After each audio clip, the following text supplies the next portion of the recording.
I'm joined now in the studio by the Executive Director of Development Specs Academy, Professor Okey, Ikechukwu, who is a member of the editorial board of This Day newspaper and is also a Professor of Strategic Management and Human Capital Development. Thank you very much indeed for joining us. Thank you.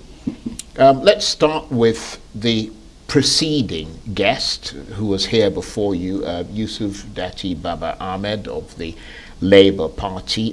They've now officially gone to court, filed their petition. What do you make? You've seen that petition. Yes, what do you make of it? First, is their right to do so. Second, in fact, even before that, the point to make is that judicial action after an election is part of the democratic process. So that recognition of that fact is a plus. Now, if in the past there had been some questionable outcomes from the judicial interventions, it doesn't remove the fact that that's part of the process. So they've taken the right path. Second, they've also taken their time to tabulate what they believe will make their case before the courts. Whether it will do that will be what the courts will tell us. Having read it, I have some minor concerns, but that's not part of the conversation here. The essential point is that they've raised the case. They're going to argue that there were irregularities. We also saw clips of that election that gave grounds for concern. We saw clear indications of where certain categories of outcomes were not able to be uploaded, but others were going. Now, only the court can make a pronouncement on that. Beyond that, no matter the emotional commitment or investment anybody has made, either for or against the outcome, what I see is a major gain for Nigerians and for democracy at three levels. At one level, people actually came out to vote. Not because anybody asked them, but because they felt they should vote for so and so. Secondly, after that election, even in places where we saw clear disenfranchisement, we didn't see riots. So that's greater political maturity. At the third level, the signals from the leaders who believed they lost was not, it must be us. And that's why I found it shocking that shocking and commendable to Nigerians and the leaders that even when there was a thank you talk, it did not lead into disruption of law and order. So at two levels, at one level, there's a legal thing going on. At the other, the Labour Party and its followers, this is also their chance to build greater group discipline and cohesion. And I think that's part of it. It's all evolutionary.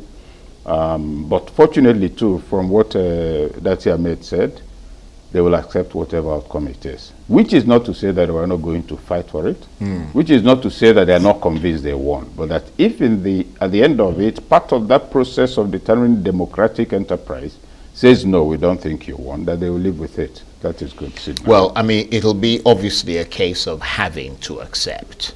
Because there's not much else we can do after the Supreme Court. But let's just look a little more closely at that legal challenge that's now been launched officially at the Election Tribunal by the Labour Party. Their focus seems to be on the eligibility of the APC presidential candidate and his running mate to participate in the election, and also raises questions about the processes leading to the outcome of the election and the announcement of a winner. Do those seem like weak grounds to you for launching such a major challenge and trying to do what has never been done before, which is upturn a presidential election in Nigeria? There's always a first time. If something hasn't been done before, it can be done at any point in time. So I'll grant them that. But on the question of eligibility, I'm a little concerned whether that is a strong enough ground for several reasons. Number one, who determines eligibility? Number two, were there questions of eligibility before he contested? Number three, those who are supposed to validate that, did they do it before he contested? On what grounds can that already determined variable be brought up for re-evaluation? Then, were there questions of eligibility concerning the incumbent president? The answer is yes. Did we hear about certificates? The answer is yes. Did we get even the military saying no? They did? Yes. So I'm not entirely convinced that the question of eligibility will constitute. There's very strong moral component in that argument because they are talking about character. That probably everything connected with this individual is questionable.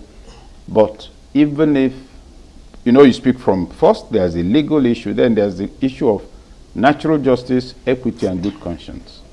And I think they're resting more on that. According to natural justice and equity and good conscience, if these facts are true, and some processes have led to people ignoring it, we don't think it will work. We're bringing it up again. But when you consider that only WAEC can revoke your WAEC certificate, only a university council can deem you not to have graduated with, with knowledge and character, and you've been working in a place for 5 years, and somebody is raising an issue about your certificate, for as long as the university does not invalidate that certificate, you remain on the staff list. Now, that will see to be the buffer that the Tinubu people are banking on. How that will be successfully challenged in court will be seen, because also the Labour team has very intelligent, very experienced lawyers, and so one can understand that. Then when you think of the element of the 25%, yeah, that's the section 134. Yes, it's a matter that the courts will have to argue. Absolutely. In logic, while I was teaching in Unilag, I taught jurisprudence for faculty of law students. And one of the things I brought, when you talk about or, there's the inclusive or, there's the exclusive or. Either Okey Ikechukwu is fair complexioned or Okey Ikechukwu is fair complexioned or so and so, or both. That's inclusive or. Is either he is this or this, but not both. Now you come to that section, there's and. That and, what it its ontological status, resolutely linking and FCT, or suggesting with the and there's some element of discretion, in which case it is not mandatory. Now it's for the lawyers to decide. He's going to court. I could understand his point saying he wished they had rigged, they could still get there for 3%, but all of this, the general understanding was always that it included it. But nobody is going to break his head. There's the headache of the lawyers. However, they argue it, however it comes out, we live with it. Yeah. And of course, the decision of the judges, arguably the justices, if it gets to the Supreme Court. But I mean, someone said that the level of electoral progress in Nigeria is a reflection of the level of development of this country, where educational numbers are low, poverty is high, and in those circumstances, dictatorial tendencies, intimidation, vote buying, and the suppression of votes are more likely to occur. What are your thoughts on that? I'll discuss that with a sense of history. There was a time in this country when somebody from Kano, I think, won elections in Enugu to represent the people. He contested against an Igbo man, the Igbo man lost. And I think, was it twice even? Somebody in Lagos also, an Igbo woman. So if you take that to be an indication of maturity of the citizenry, of the level of perception of joint ownership of the Nigerian project, it means what we are seeing is a degeneration. From that to this kind of thing we are seeing now. So let's not mix things up. It wasn't our records on literacy, education, and the rest of it was much lower then. It's higher now, but the culture was different. Precisely. The political culture was different because you had a different type of leaders. Hamza Ahmadu, the later, who was the Wali of Sokoto, he was on the Guardian editorial board when I was there for 6 years, 93 to 99. You see, the idea was this. You had such people who were part of national memory. And he explained how, as private secretary to either Sir Ahmadu Bello or Zik, he was sure that every day, Zik, Awu, and Sir Ahmadu Bello always spoke every day. They understood what needed to happen for their people, but at the same time, they were concerned about living well together. Today, what kind of leaders do we have? They only meet when there's a deal to make along party lines, not about the nation. They travel by private jet, so they don't know the condition of the roads. And the processes that for leadership recruitment has been converted into a kind of gang replication, engagement. So looking at it, then what has happened is that the political culture has been substantially demolished, not just violated, and it's become a situation where you and I cannot have a basis for our political engagement. It's because there's somebody who we're calling organ who is giving us money. What it then means is there's no ideology, no conviction, no embarrassment when a budget doesn't deliver. You read one budget, next year the same thing. Now progressively it then becomes, if you collect money from me, you choose the person I like. So the original notion that we're going to choose somebody from our family to represent us, we'll send the one who is reasonable, which was a sense of community that could enable the person from Kano to win in. No, this man is more responsible. It has evaporated. So in the context of what you're saying, are you struck by the fact, because I mean, what I find what you're saying absolutely fascinating. Are you struck by the fact that Nigerians are so visibly religious, for example, and yet seem to be lacking in the principles and the morality that you're talking about when it comes to the practice of democracy, respect for the rights of the citizen, respect for values? No, I wouldn't even speak of being religious. I think mostly unbelievers across all religious divides. How much of what is in the Bible and the Quran do people not violate in the name of politics? A believer is afraid of violating the first commandment as a Christian. I am the Lord thy God. So it's not about religion. It's the redressing of religion and economic and political power under economic clothing in order to fight each other. So what am I saying with all of that? Here is a Nigerian citizen who now lives in a nation where embarrassment does not exist. Where your cousin, whom you know, last year he had problem repairing his motorcycle. He's gotten into politics. 9 months he had built a 167 million naira house. Now, his uncles don't call him and say, Bayo or Emeka, what are we saying? I hope you haven't gone on evil ways. His pastor doesn't. His parents do not. The community, the traditional ruler gives him a title. What are you doing? You're creating new role models. An aristocracy of idlers who have a lot of cash and who are mentoring unconsciously the next generation. With that on the template, on the table, all the pillars that ought to constitute the moral anchor of society, of politics, of decency are totally violated. And so this is what you have. That you now find a situation where you and I know that I didn't win this election. You know how much I gave you. The youth know how much I gave them. But you address me as His Excellency. Excellency, which is, I have become excellent at rigging, at violating all the norms of good behavior, and I'm sitting on top. And after speaking, your father in your presence, you're a young man who will get up and say, this is one of the most illustrious sons of our community. That boy is getting damaged. The younger generation is getting damaged. Now, when all of that is also mixed with the fact that government has become a very strong, powerful source of funding, what do you get? It's what you have now. And take inventory and see whether it is not true that close to 70% of the billionaires in Nigeria today became billionaires between 1999 and 2023, and not because they built factories. You also have a corporate environment that's not making things good. Their profits are rising, but there's no indication they're employing more people.